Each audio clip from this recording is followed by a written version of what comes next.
guys, we are here at Brutal Assault with Tomem G Warrior from Triptykon. How are you doing, sir? Doing all right. Doing all right. It's good to be back here. How are you enjoying the weather? It's kind of hot. Yeah, I really don't like hot weather, but in Switzerland it's even hotter, so it's very unpleasant for me. I'm more drawn to ice and darkness, I guess. Are you going to see some other bands today? If I have time, because I've been doing interviews and all kinds of stuff, so I haven't even seen the stage yet. It's a bit disappointing. I hope so, yeah. But I guess it's cool to be a busy man. Yes and no, yeah. I mean, yeah, it's better than to just sit there and nobody cares for you. But on the other hand, there's a lot of people here that I know and I would like to see them, and I haven't had the chance yet. So hopefully that's still going to happen later today.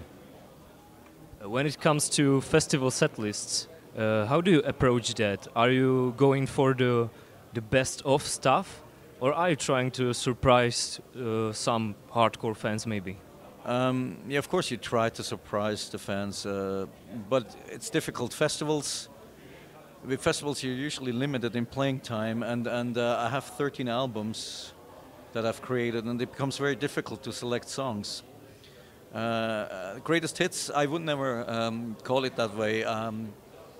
We're playing only songs that we ourselves like. We don't play things just because the audience wants them. We don't want to be an act on stage. We want to be honest musicians, and we have to like a song too. But of course, we all love a song like Circle of the Tyrant. So yeah, we're almost always playing something like that. And you're trying to play some a little less known songs as well. But that's probably easier when you're a headliner on your own tour and you have like 90 minutes or something like that. It's much more difficult. Like tonight we have 55 minutes, and we always play the song The Prolonging, and that's 20 minutes by itself. So when you do a festival, it becomes very difficult to select a set list. So how is it for you to play festivals when, you know, festivals are kind of about the party vibe and stuff like that, and your music is more like a dark and doom and heavy. So how do you think those two vibes connect? Sometimes they do, sometimes they don't. There's been occasions when the crowd at the festival was really in a party mood, and we were probably a mismatched act on stage. That's happened, and that's fine. It's only natural. Our music is not really party music, is it? It's at times very melancholic, very gloomy, very dark. And that's the way it is. That's who we are, and we won't change. One hopes that the people who book the festivals take this into consideration when they approach the bands. Most of the times it works perfectly, astonishingly good.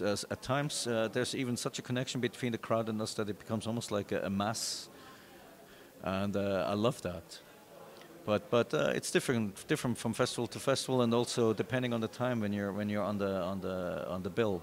We're lucky that we're usually rather late. But you know, you're right. It can be a touchy thing. Yeah. So you were like, fuck, what are we doing here? Is it happened?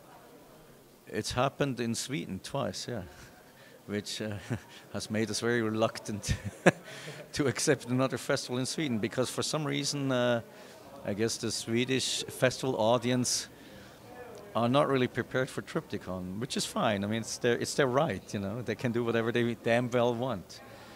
But in Sweden, yes, that's happened twice. In other countries, it's been exactly the opposite. I don't know why. I'm the last person to find an explanation for that. Some people just don't understand. Yeah, I guess there's not enough of an ABBA vibe in our music. Or maybe we should wear masks. Oh no, that's not us. That's other band. Yeah. So far with Triptykon, you've released 2 albums, both of them very successful. In your opinion, what is the biggest difference between those 2 albums? The first album was dominated by trying to work through emotions triggered by the breakup of Celtic Frost. It was a very aggressive, very frustrated album, a very angry album, because it was a very difficult thing to experience that the work of my life fell apart. And fell apart in such a terrible personal way.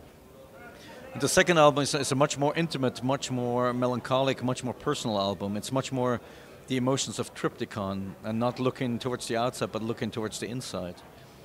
It's no longer dominated by looking into the past and expressing anger. It's much more searching your own emotions and everything.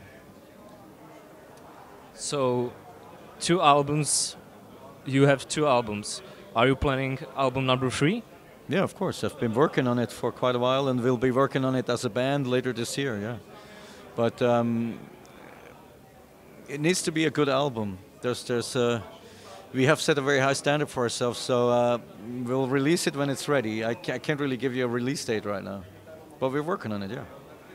And 2016, what is in works for Triptykon? Album tour? I have no idea. We'll be working on the album and hopefully we'll finish it, but as I said, it'll be finished when it's finished. We have no further plans at this moment. Okay, thank you.